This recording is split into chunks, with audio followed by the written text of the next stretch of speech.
সেটি হলো ইসলামী বিপ্লবের মডেল।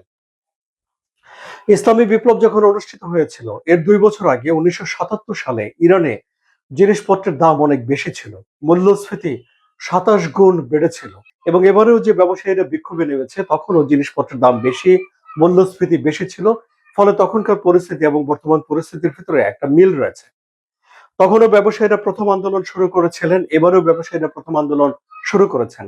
তখন ছাত্ররা একটা বিক্ষোভ করেছিল, যে বিক্ষোভে তখনকার যেই রাজতন্ত্র তারা গুলি ছুড়েছিল এবং এর প্রতিবাদে 40-এর সময়ে এসে সেই ক্ষোভ নিয়ে আবারও মানুষ বিক্ষোভে ফেটে পড়েছিল। সেটাও দমন পীড়ন করেছিল তখনকার সরকার।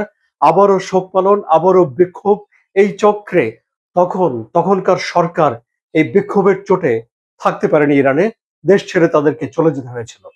এবারও দেখা যাচ্ছে যে এরকম একটা পরিস্থিতি তৈরি করার চেষ্টা কিংবা এরকম একটা পরিস্থিতি তৈরি হওয়ার আশঙ্কা রয়েছে।